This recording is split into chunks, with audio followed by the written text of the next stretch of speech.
warahmatullahi wabarakatuh. Baiklah teman-teman, di sini saya akan mempresentasikan hasil makalah yang telah saya buat. Konsep dasar komunikasi sosial dan pembangunan. Komunikasi adalah suatu proses. Komunikasi merupakan serangkaian tindakan atau peristiwa yang terjadi secara berurutan. Komunikasi adalah upaya yang disengaja dan punya tujuan, dilakukan dalam keadaan sadar. Komunikasi menuntut adanya partisipasi dan kerjasama dari para pelaku yang terlibat. Aktivitas komunikasi akan berlangsung dengan baik apabila pihak-pihak yang terlibat berkomunikasi. Komunikasi sosial. Dalam komunikasi sosial, yaitu membentuk konsep diri. Mengkonsep diri merupakan suatu yang mengatur diri kita sehingga kita tahu diri, siapa kita. Kita dapat mengetahui diri kita dapat diperoleh dari suatu informasi yang disampaikan dan kita terima.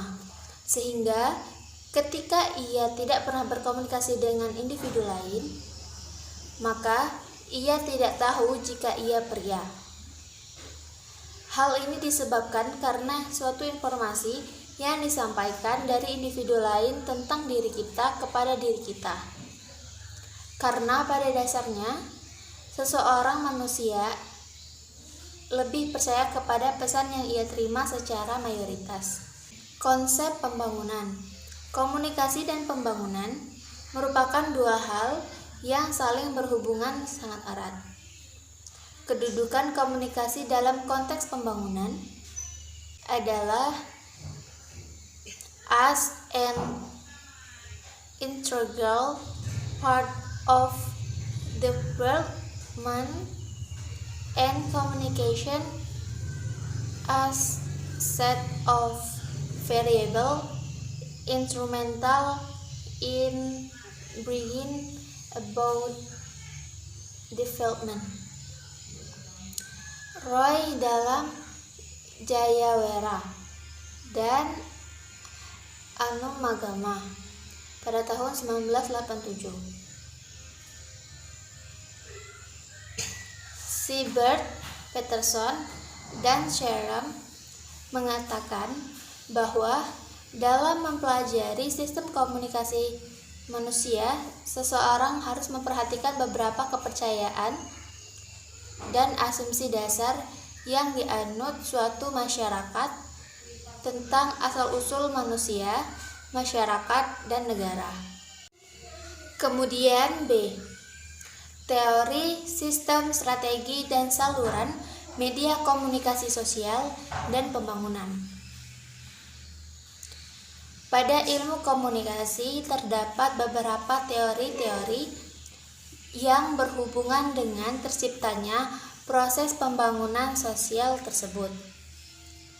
Maka penulis memilih beberapa kategori teori dari berbagai teori komunikasi yang ada, yaitu kategori dari teori komunikasi interpersonal, yaitu teori disonansi kognitif.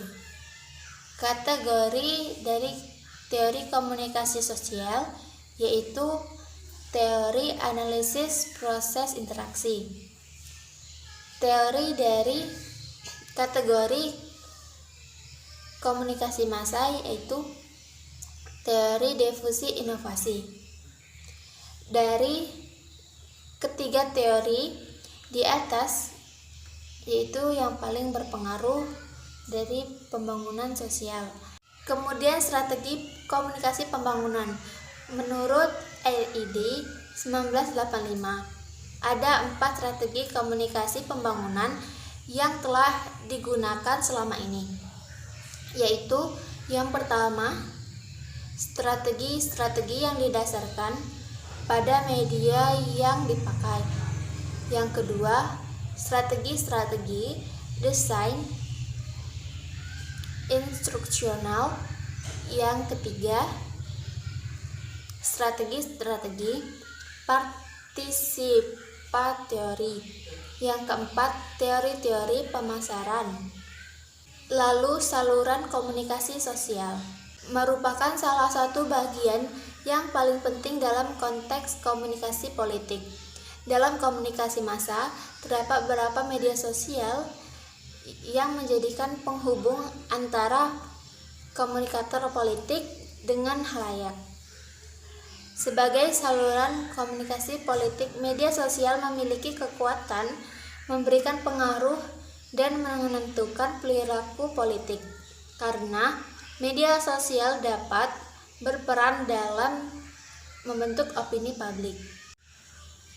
Dan yang terakhir, C, peran komunikasi media massa dalam pembangunan. Peran media massa dalam pembangunan adalah sebagai agen pembaruan atau membantu memperkenalkan perubahan sosial. Media massa dapat dimanfaatkan untuk merangsang proses pengambilan keputusan, memperkenalkan usaha modernisasi, dan membantu mempercepat proses pelalihan masyarakat yang tradisional menjadi masyarakat yang modern, serta menyampaikan kepada masyarakat program-program pembangunan berikutnya. Mungkin itu saja yang dapat saya sampaikan. Bila ada salah kata, saya mohon maaf. Pada Allah saya maha ampun. Wassalamualaikum warahmatullahi wabarakatuh.